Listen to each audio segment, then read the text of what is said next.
Hari sudah gelap ketika kamu tiba di kantor. Hujan mengguyur kaca jendela sedingin kematian. Terapismu tidak mengharapkan telepon panik darimu di tengah malam, tapi dia telah belajar untuk menerima kejutan seperti itu ketika itu datang. Kamu menelpon dan mengemudi begitu kamu mendapatkan mimpi itu. Mimpi yang mengerikan dan menakutkan itu. Dia sedang duduk di mejanya ketika kamu memasuki ruangan. Dia menunjuk ke sofa, mendorongmu untuk duduk dan membuat dirimu nyaman. Jantungmu berdegup kencang sampai-sampai kamu khawatir itu bisa mematahkan tulang rusukmu. Setiap kali kamu berkedip, kamu mendapatkan kilasan wajah. Wajah-wajah kosong yang menyeringai itu dengan mata lebar dan mulut ternganga. Penggantung lemah, kamu berharap kepada Tuhan atau dewa apapun yang kamu percayai untuk tidak pernah melihat gambar itu di luar mimpi. Apa yang mengganggumu kali ini? Dia bertanya. Harus kuakui, aku mulai sedikit khawatir denganmu. Anda tampak sangat panik di telepon. Kamu mencoba yang terbaik untuk mengatur nafasmu cukup lama untuk berbicara. Pada saat itu kamu mengucapkan kata-kata yang kamu harap tidak akan pernah kamu ucapkan lagi. Saya bermimpi tentang Taman Cricklewood. Kamu hampir bisa mendengar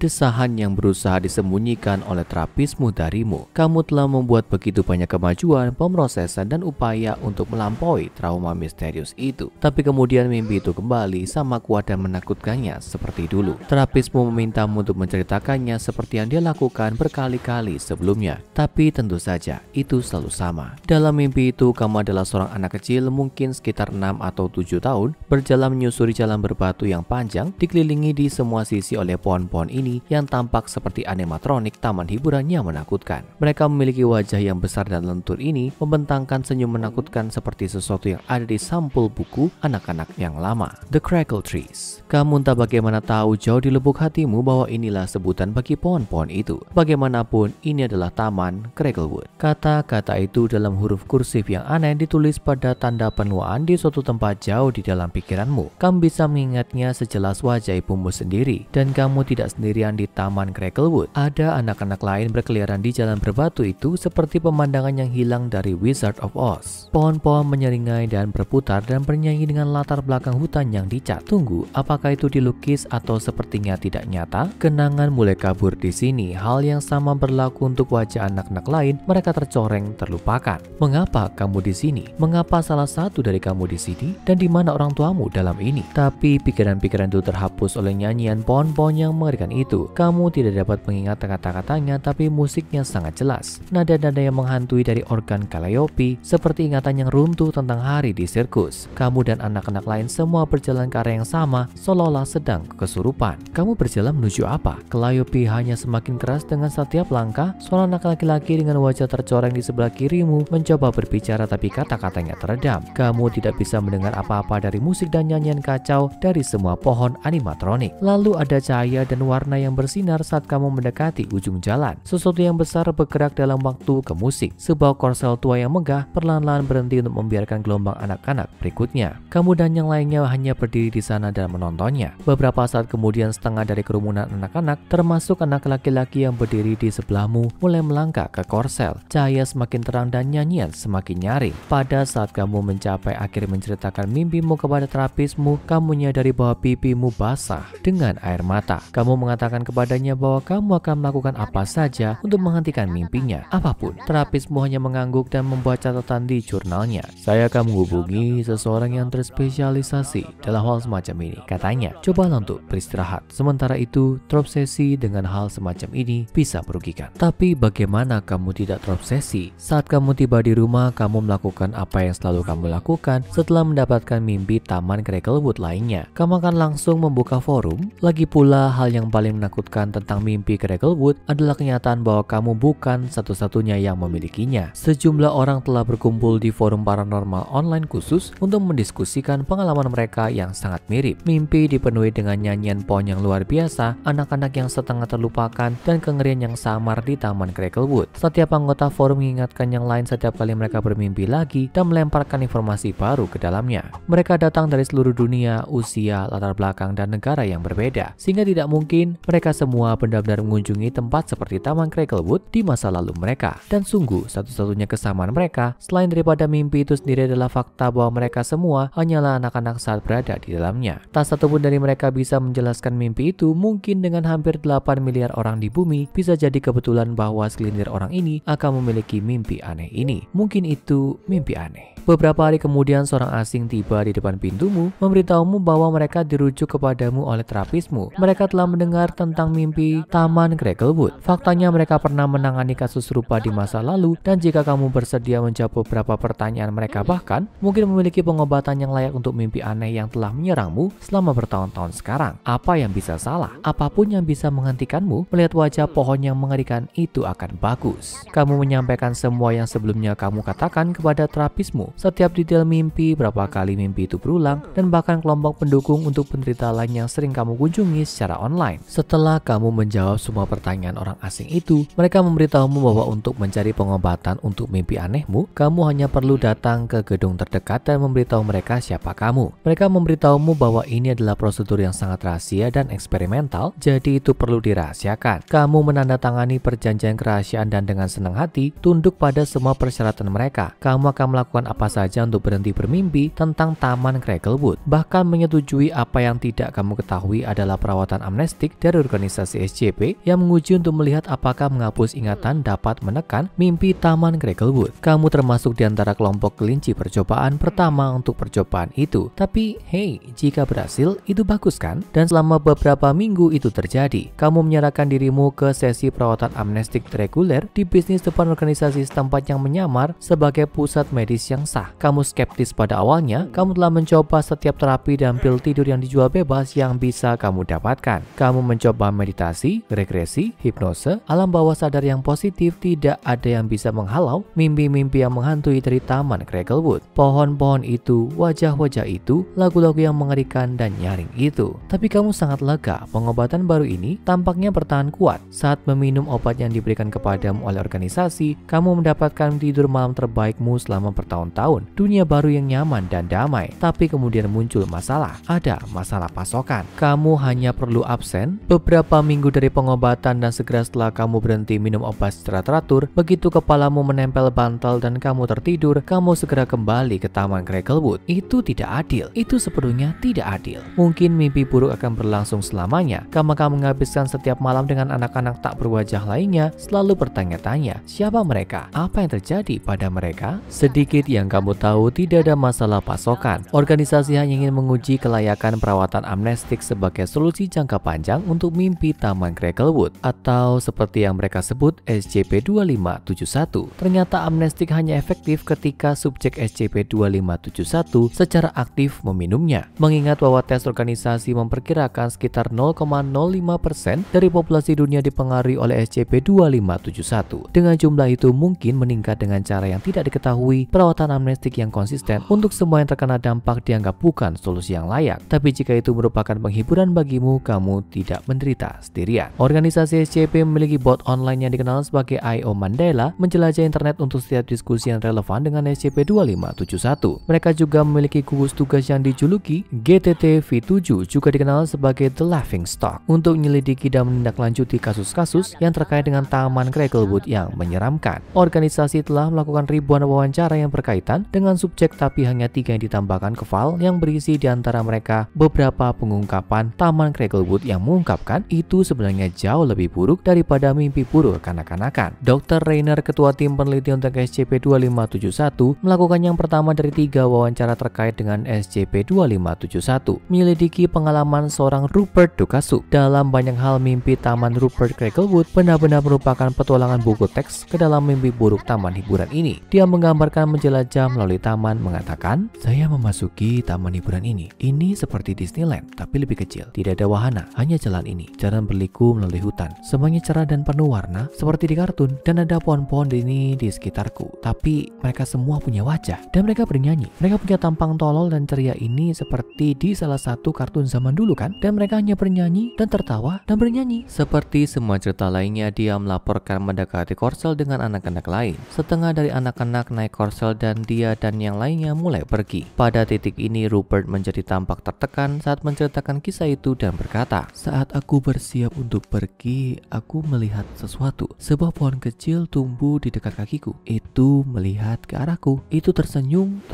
dengan senyum lebar, tolol dan bahagia itu. Ketika saya melihatnya, saat itulah saya mulai berteriak. Saat itulah saya bangun. Ketika Dr. Rainer bertanya kepada Rupert mengapa dia mulai berteriak, Rupert menjawab bahwa pohon itu memiliki wajahnya. Wawancara selesai. Selanjutnya Dr. Rainer berbicara dengan Janine Nierling, korban lain dari SCP-2571. Dr. Rainer mengalihkan pertanyaannya ke Korsel secara khusus. Miss Nierling bersikeras bahwa dia sendiri tidak pernah melangkah ke Korsel. Beberapa yang melakukannya tersenyum, yang lain menangis. Mereka memeluk beberapa anak yang memilih untuk tetap tinggal sebelum mereka naik. Semakin dia menggambarkan apa yang terjadi, semakin tertekan Miss Nierling. Dia akhirnya menangis terseduh-seduh karena ingatan itu. Ketika Dr. Rainer bertanya ada apa, Miss Nierling berkata, salah satu anak yang naik. Mengapa? Kenapa dia memelukku? Aku bahkan tidak tahu siapa dia. Sebelum menangis terseduh-seduh dan putus asa. Wawancara terakhir dan apa yang terjadi adalah yang paling penting dan meresahkan dari semuanya. Mengapa? Karena wawancara ini yang dilakukan oleh Dr. Rainer dengan Randolph Blair adalah pertama kalinya benda fisik di rumah subjek membuktikan bahwa SCP-2571 mungkin lebih dari sekedar mimpi jahat. Sebuah kaset video VHS tua ditemukan di loteng Mr. Blair dengan kata Craiglewood tertulis di atasnya. Ketika organisasi membuat Blair menonton rekaman itu dan bertanya apakah dia mengenali salah satu gambar di dalamnya, dia memberitahu mereka bahwa dia hanya mengenalinya dari mimpi buruk. Dia berteori bahwa mungkin dia telah diperlihatkan rekaman itu saat masih kecil dan itu membuatnya trauma. Organisasi tidak berpikir demikian.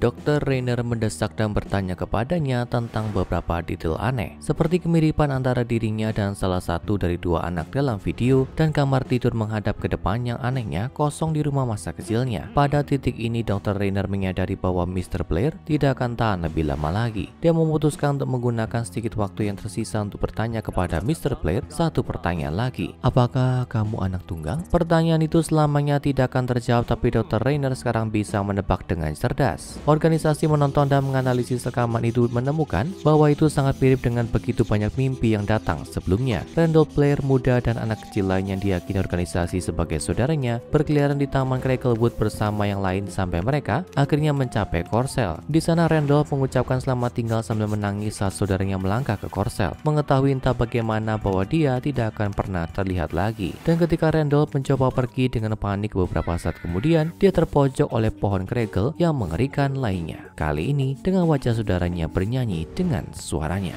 Karena Taman Craiglewood bukanlah mimpi yang menakutkan, itu sungguh kenangan yang menakutkan. Sekarang tonton Fun Es Krim Hidup SCP-1386 dan Waldo Menemukanmu SCP-4885. Temukan dia untuk lebih banyak anomali yang akan mengubah kegembiraan masa kecil menjadi teror yang membuat jantung berdebar.